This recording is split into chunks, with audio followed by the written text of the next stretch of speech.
I'm Trudy Lite, International Celebrity Life Coach to the Stars. I've been presenting the Trudy Lite show on TV for as long as I can remember, although I have got a terrible memory, so it may have been only for a few weeks. Several years ago, probably, I began building a reputation for giving wise and insightful advice to my celebrity friends who would come to me with their problems. My reputation spread like dysentery, and I've been credited with bringing about 12 marriages. I said I've been credited with bringing about 12 marriages. 12 marriages! Yes! And 17 divorces. And a trip to Dignitas. Talking of reputations, I'm also known for being an animal lover. But I absolutely deny all those vicious rumours about me in the tabloids. Just because a girl enjoys some alone time with her pet chinchilla doesn't mean... But let's move on. I'd like to thank the organisers for inviting me along here this evening to give you the benefit of my experience as an international celebrity life coach to the stars. I didn't think I was going to be able to make it, as I was supposed to be in LA to film the very first episode of the upcoming Trudy Lite chat show, but there was a bit of an unfortunate incident at the airport while I was waiting for my flight. All I did was send a tweet about getting on the plane to shoot the pilot. Special branch and armed police all over me. Not in a good way. I have a bit of a habit of saying the wrong thing at the wrong time. For example, there was that time that I was visiting the Yorkshire coalfields with my violin. And I said on Facebook that I was looking forward to fiddling with some miners. And that I'd be sharing the photos. Well, Operation U-Tree saw it. And there I was under lock and key. And not in a good way. I don't know why these things keep happening to me. But to be honest, there's a few other things recently that have got me completely baffled. For example, I know the battering the financial sector's taken, but surely nobody's going to want an insurance policy as a pet. Pet cats and pet rabbits, maybe, but pet insurance. And then there are all these signs I keep seeing saying plant hire. If I want some plants, I'm just going to grow some or buy some. And then, just this morning, my best friend Megan rang me to invite me to something called the Farnborough Air Show. Well, that's just silly, isn't it? Everyone knows air is invisible. And what about car boot sales? But my car's already got a boot, thank you very much. I really don't know what I'd do with another one. Another thing that's got me a bit confused, my second best friend Dita has just joined one of these internet dating websites, and they recommend that she reviews her matches every day. Well, since Dita's quit smoking, she doesn't tend to have matches around the place. I really don't see how reviewing them would help her anyway. In case any of you are thinking of doing this internet dating thing, let me give you the benefit of my international celebrity life coaching experience. First, some tips for you girls for when you have a date with a stranger. Tip number 1. Don't waste time, get straight to the date. Well, let's face it, most of you aren't in the first flush of youth, so straight to the date it is. No wasting time getting to know them first via emails or talking on the phone. Tip number 2. Don't be too picky. Okay, girls. Someone with the body of Johnny Vegas and the height of Bernie Ecclestone and the charisma of Michael Gove may not be your first choice. But, well, let's face it, beggars can't be choosers, can they? Number 3.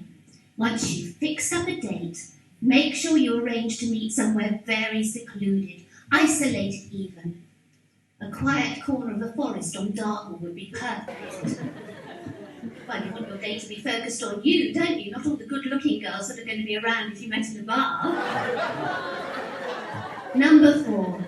Don't, whatever you do, tell anyone where you're going or who you're going with. They may come along to be nosy. Finally, come up with good opening line. I can't remember the precise number of chances you get to make a good first impression, but I know it isn't many. An ideal opening gambit is to walk up and say, "Hello, I'm Trudy." Well, that's me. Probably not a good idea to introduce yourself as Trudy if your name isn't Trudy. So say, "Hello, I'm..." Say your name at this point. "What do you think about Brexit?" That ought to get the conversation going. It's the one thing nobody seems to be able to shut up about.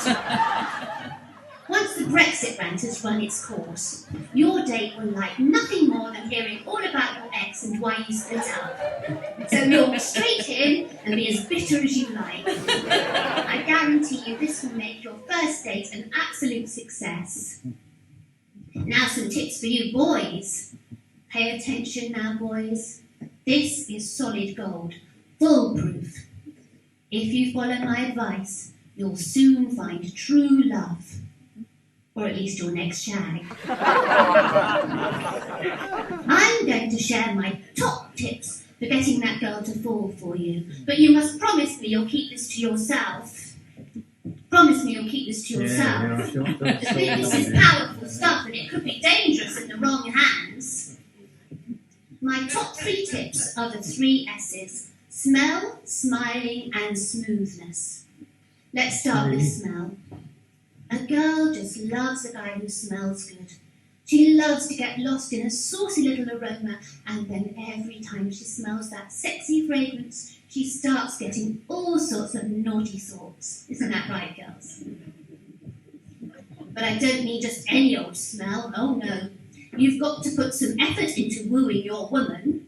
Drowning yourself in Jean-Paul Gaultier just won't cut it. If you want to win the heart of a really classy girl, you'll have to go for Lynx Africa. Next, I want to talk to you about smiling. You know I go to lots and lots of celebrity events with my best friend Megan. I recently saw the Golden Globes. Pamela Anderson's still looking great, by the way. I get so bored of seeing boys who never smile. You've probably heard it takes 243 muscles to frown and only 2 to smile. So the next time you catch a girl's eye at a social event wearing your Lynx to Africa, don't forget to smile at her. Finally, it's my 3rd S, smoothness. Every girl loves a smoothie. She appreciates a genuine compliment. So if a girl looks great, then tell her so, even if you don't know her. What have you got to lose? Find something to admire about any girl and tell her. If you're a bit nervous at first, try it out on someone you don't fancy. The scruffy hippie with the tie-dye skirt and the soap-dodging skills.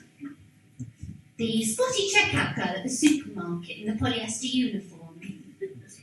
The Tory party official with the blue rinse and the horn-rimmed spectacles at the polling station.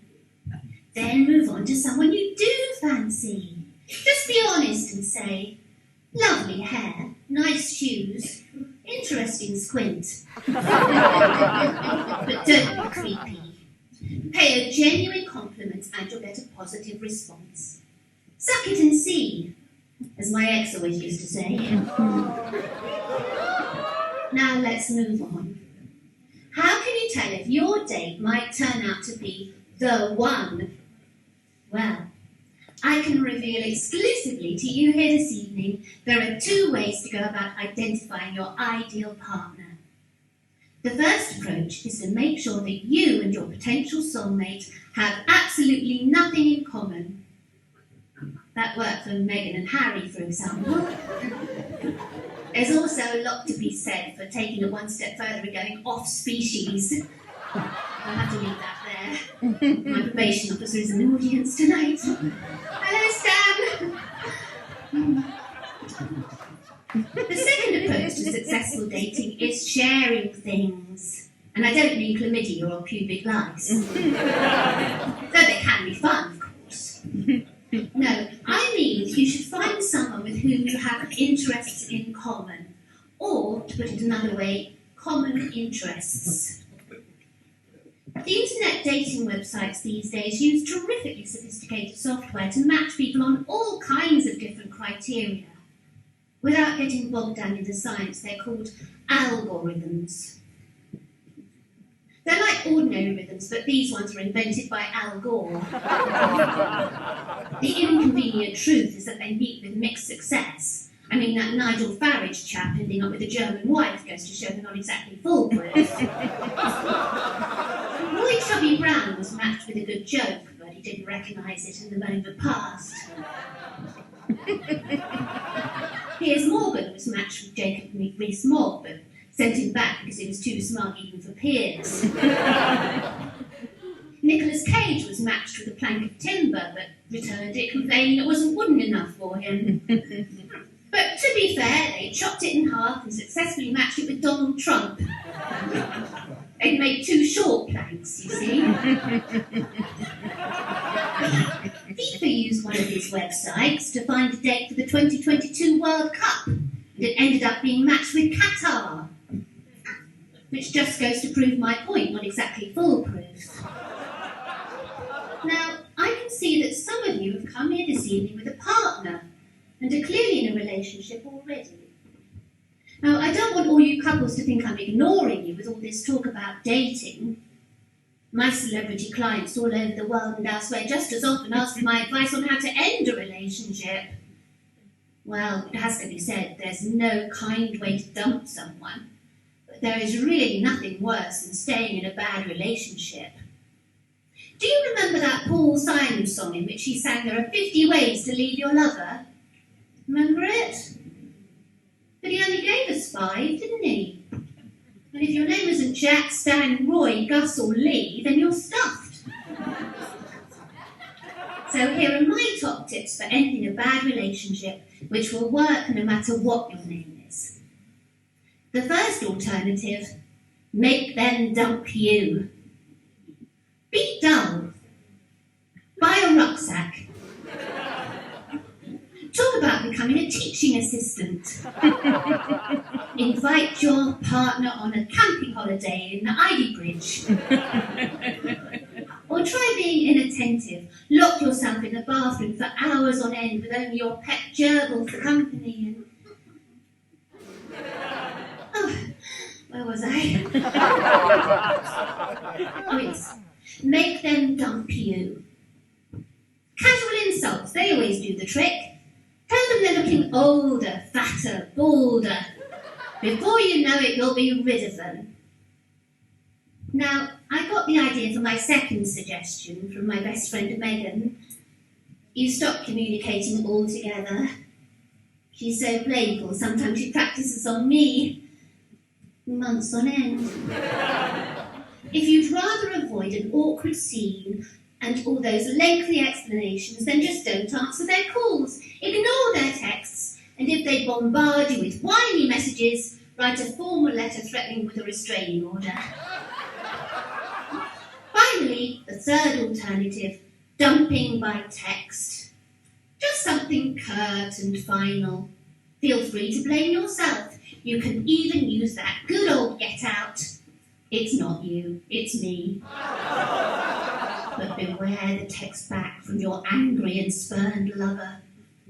Don't read it, just press delete. So there you have it, boys and girls. I've covered the entire life cycle of relationships, all the way from finding someone right the way through to dumping them. My celebrity clients all over the world and elsewhere pay through the nose for this sort of advice. Those of them who have any noses left, that is. Now, if you've been affected by any of the things I've talked about this evening, perhaps because of a previous bad relationship, don't be heartbroken.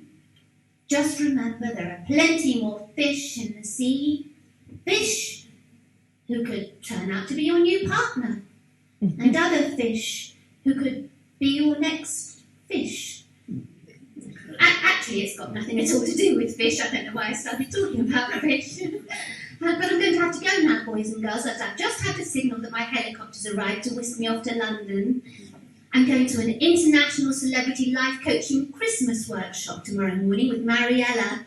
She calls them workshops, but thank goodness there isn't a lathe or a vice in sight. So Merry Christmas, boys and girls, and remember, keep it light.